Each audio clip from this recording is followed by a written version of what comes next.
Go. Good morning, my friends. Merry Christmas, Lainey. Merry Christmas, Mommy. What is the best thing that you have gotten for Christmas? Peppa Pig house. Oh, fun. That's wonderful. And Peppa Pig and her little body George and her family. How wonderful. Thank you, Lainey. You're welcome, Mommy. Hi. Merry Christmas. Merry Christmas. What is the best gift you've ever received?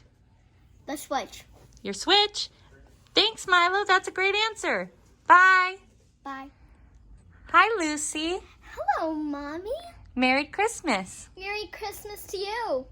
What is the best gift you've ever received? Well, there's a lot of gifts I love, but most of all, this little one. Oh, check out the little kitten. Hi, little kitten. His What's name is Snowflake. Snowflake's the best gift Lucy's received. Merry Christmas, Lucy and Snowflake. Merry Christmas. Thank you, my friends, for sharing all those wonderful gifts that you've received. I'm sure by this point, most of you have your tree up, and there might be some little things wrapped underneath it. That's the funny thing about this week. This week, we are going to talk about gifts. I wonder, what is the best gift that you've received? I bet you they were all great answers. So we are going to talk this week about gifts. Lots of different gifts. Gifts the wise men brought to baby Jesus. Gifts that each and every one of us received on Christmas, which is why we celebrate it. Let's go and open the last few days of our Advent calendar and find the last people that make up the wonderful, incredible story of Jesus' birth. Come on. Okay, my friends. So we have our nativity scene full of the wonderful people that made up Jesus' birth. We've got two of our kings, our wise men over here, got our animals, got our shepherds and their sheep. We learned about him last week. Remember when the angels appeared to him and they were so afraid. But the angel of the Lord said, "Fear not, for I bring you good tidings of great joy that will be to all people." And we've got our animals. Remember the story we read last week about the gifts they bring? And we got Joseph here, Jesus' dad. Now we're missing some key people, aren't we? Let's see what we've got in some of the days left to come. Look, we've got one more of our wise men. Now, we're not exactly sure how many wise men or how many kings they are. I know we sing a song about 3 kings, but we sing that because we know that they brought 3 gifts. We know that they brought gold, frankincense, and myrrh, and we're going to talk more about those later in our story. But now we have our 3 kings. Also, we're missing somebody else. Can you guys guess? Who else are we missing from this scene? Who else might have been there? There's somebody important. Did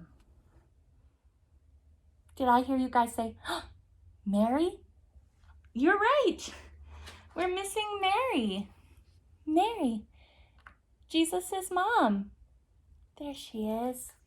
She should go right there. All right. Who else could we be missing from this scene? I know. I bet you anything, since they went and told the shepherds, there was probably a couple angels there watching as well, don't you think? There's our little angel. We'll set them up right here. As you can see, we're missing somebody else from this scene. But you'll have to stay tuned. Come tune in on Christmas Eve at church. We're going to open up together the last day, all together, day number 25. So let's go read about some of these wonderful people and finish our Christmas story. Come on.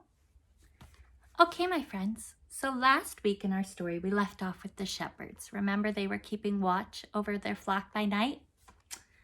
So today we are going to learn about some wise men who brought gifts to baby Jesus. There we go with the gifts again. Wise men from the east followed a bright shining star. They visited King Herod and asked, "Where is the young child, the king of the Jews? We saw his star and we have come to worship him." King Herod was not happy. "When you find him, tell me so I can worship him too," he lied. The star led the wise men straight to Jesus, and they were filled with great joy. "We have come to worship your son," they told Mary. They presented their treasure chests of gifts of gold, frankincense, and myrrh, and bowed down to worship him. "We saw his star in the east and have come to worship him." Matthew 2:2. Christmas is a time to be joyful because it's when I came to the earth and lived in your world. I am the greatest gift, better than all the gifts you will ever receive. Jesus is the reason we celebrate Christmas, right? He is the greatest gift of all. He came for all people to bring them great joy.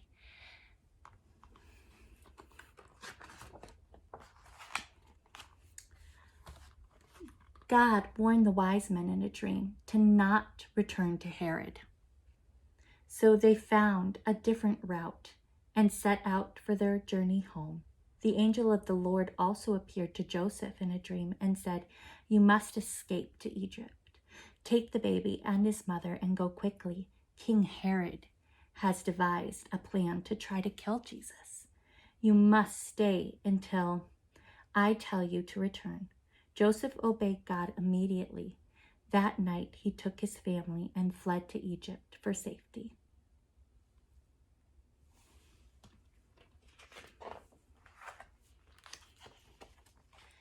After a while, the angel of the Lord appeared to Joseph again and said, "Get up. You can safely go back to Israel." Joseph moved his family to a town called Nazareth in Galilee. Jesus grew up strong and wise. He taught his people about God and his kingdom. Jesus loved people more than anyone who ever lived on earth. He died so that all the bad things we do can be forgiven and we can live forever with him in heaven. So in our story, we heard about the wonderful gifts the wise men brought Jesus. Now, they brought him gold, frankincense, and myrrh. And the funny thing about these gifts is they kind of told a story about what was going to happen to Jesus in the future. We all know that Jesus came to die for our sins, and that was the most wonderful gift of all. He came so that we could spend forever in eternity with him. But the gifts the wise men brought, frankincense and myrrh, were like perfumes, and after somebody dies or you were preparing somebody for death, you would cover them in these perfumes and they would be anointed with these. So the gifts they brought is kind of a funny gift to bring a baby, right? But they all told the story of what important job Jesus came to do for all of us and the gift that he brought, which allows us to spend forever in heaven with him. So when we go through this Christmas season, I want you to remember about the wonderful gift God gave. He gave his son for all of us so that we might have eternity with them in heaven. So I wish you all the merriest of Christmases. I hope you have a fantastic time enjoying and celebrating the wonderful birth of Jesus. Now, would you guys like to join me in singing a song? One of my favorites this time of year is Silent Night. Do you guys know it? Let's sing it together. Silent night, holy night, all is calm, all is bright, round young virgin mother and child, holy infant so tender and mild, Sleep in heavenly peace. Sleep in heavenly peace. Thank you all. And remember, tune in on Christmas Eve when we open the last day and find the very important person who is missing from our nativity scene. Merry Christmas!